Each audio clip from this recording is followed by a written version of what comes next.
Indian market ഇന്ന് നെഗറ്റീവായിട്ടാണ് close ചെയ്തത്. ആഗോള മാർക്കറ്റുകളിൽ നിന്ന് വരുന്ന സൂചനകൾ സമ്മിശ്രമായിരിക്കെ ഇന്ത്യൻ മാർക്കറ്റുകളിൽ ഒരു സമ്മർദ്ദം കാണാൻ കഴിഞ്ഞു. പൊതുവെ വളരെ നെഗറ്റീവായിട്ട് പോയ ഒരു അവസ്ഥയിൽ നിന്ന് തിരിച്ച് റിക്കവർ ആവാൻ നിഫ്റ്റി 50ക്ക് കഴിഞ്ഞു. US മാർക്കറ്റുകൾ കഴിഞ്ഞ രാത്രി പോസിറ്റീവ് ആയിരുന്നെങ്കിലും വലിയ ബ്രേക്ക്ഔട്ട് സിഗ്നലുകളൊന്നും അവിടെ കണ്ടില്ല. യൂറോപ്യൻ മാർക്കറ്റുകളും ചെറിയ ചെറിയ നേട്ടങ്ങളും നഷ്ടങ്ങളും മാത്രം കാണിച്ച് ദിശാബോധമില്ലാത്ത അവസ്ഥയിലാണുള്ളത്. ഇന്നത്തെ ഇന്ത്യൻ മാർക്കറ്റ് നോക്കുകയാണെങ്കിൽ നിഫ്റ്റി 50 57 പോയിന്റ് നഷ്ടത്തോടെ 25,732 ലെവലിലാണ് ക്ലോസ് ചെയ്തത്. മാർക്കറ്റിൽ ചെറിയൊരു പ്രോഫിറ്റ് ബുക്കിംഗ് വ്യക്തമായിട്ട് കാണാൻ കഴിയുന്നുണ്ട്. അതുപോലെ തന്നെ സെൻസെക്സ് 250 പോയിന്റിലധികം ഇടിഞ്ഞ് 83,627 ലെവലിലാണ് ക്ലോസ് ചെയ്തത്. ലാർജ് ക്യാപ്പ് ഓഹരികളിലാണ് ഇന്ന് പൊതുവെ സമ്മർദ്ദം ഉണ്ടായത്. ഇവിടെ ശ്രദ്ധിക്കേണ്ട ഒരു പോസിറ്റീവ് കാര്യം ബാങ്ക് നിഫ്റ്റിയാണ്. ബാങ്ക് നിഫ്റ്റി 128 പോയിന്റ് ഉയർന്ന് 59,579 ലെവലിലാണ് ക്ലോസ് ചെയ്തത്. ബാങ്കിംഗ് സെക്ടർ ഇന്നത്തെ മാർക്കറ്റിന് ആവശ്യമായ നല്ല രീതിയിലുള്ള ഒരു പിന്തുണ കൊണ്ടുവരികയും ചെയ്തു.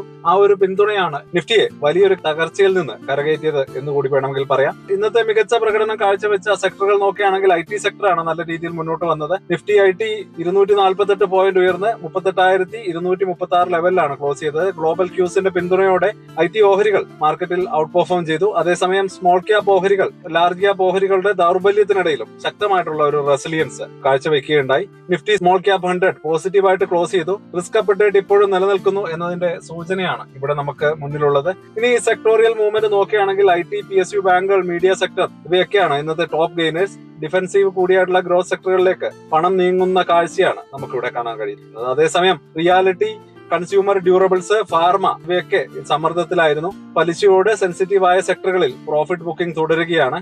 ഇൻട്രസ്റ്റ് റേറ്റ് ഡിപ്പെൻഡന്റ് ആയിട്ടുള്ള സെക്ടറുകളിൽ കഴിഞ്ഞ ദിവസത്തെ പോലെ തന്നെ ഇപ്പോഴും പ്രോഫിറ്റ് ബുക്കിംഗ് തുടരുന്നുണ്ട്. ഇനി ബിഗ് പിക്ചർ നോക്കുകയാണെങ്കിൽ ആഗോള മാർക്കറ്റുകൾ പോസിറ്റീവായിട്ടും ഇന്ത്യൻ മാർക്കറ്റുകൾ വലിയ കറക്ഷൻ അല്ലാതെ ഒരു സെക്ടർ റൊട്ടേഷനോട് കൂടി തന്നെ മാർക്കറ്റ് അവസാനിപ്പിച്ചു എന്ന് വേണം കരുതാൻ. ഇന്ത്യ ബിക്സ് ഇപ്പോഴും താഴ്ന്ന നിലയിലാണ്. അതായത് അടുത്ത കാലത്ത് വലിയ മാർക്കറ്റ് ഷോക്ക് നിക്ഷേപകർ പ്രതീക്ഷിക്കുന്നില്ല. അവസാനമായി നമുക്ക് മൊത്തത്തിൽ നോക്കുകയാണെങ്കിൽ IT സെക്ടറിന്റെയും ബാങ്കിംഗ് സെക്ടറിന്റെയും ശക്തി, സ്മോൾ ക്യാപ്പ് ഓഹരികളുടെ റെസിലിയൻസ് ഇവയെല്ലാം കൂടി മാർക്കറ്റ് ഇപ്പോഴും ഒരു കൺട്രോൾഡ് കൺസോൾട്ടേഷൻ ഫേസിലാണ് ഉള്ളത് എന്ന് തന്നെ വ്യക്തമാണ്. ഇന്നത്തെ മാർക്കറ്റ് ക്ലോസിംഗ് അപ്ഡേറ്റ്സ് ഇവിടെ കൊടുക്കുന്നുണ്ട്. മൊത്തത്തിൽ FIAs ഇപ്പോഴും വിൽപ്പന തുടരുകയാണ്. ഇന്നത്തെ FIA DA ഡാറ്റ ഇവിടെ കൊടുക്കുന്നുണ്ട്. അടുത്തായിട്ട് നിഫ്റ്റി 50യുടെ ഒരു ചാർട്ട് കൂടി ഇവിടെ അപ്ഡേറ്റ് ചെയ്യുന്നുണ്ട്. സപ്പോർട്ട് ആൻഡ് റെസിസ്റ്റൻസ് കൂടി മാർക്ക് ചെയ്തിട്ടുണ്ട്. മൊത്തത്തിലുള്ള മൂവിംഗ് ആവറേജസും ഇവിടെ കൊടുക്കുന്നുണ്ട്. അപ്പോൾ ഇന്നത്തെ മാർക്കറ്റ് ക്ലോസിംഗ് അപ്ഡേറ്റ്സ് ഇത്ര മാത്രമാണ്. കൂടുതൽ ഡെയിലി മാർക്കറ്റ് ഇൻസൈറ്റുമായിട്ട് ലഭിക്കാൻ ചാനൽ ഫോളോ ചെയ്യാൻ മറക്കരുത്. കൂടുതൽ അപ്ഡേറ്റ്സുമായിട്ട് നാളെ കാണാം. അതുവരേക്കും ബൈ.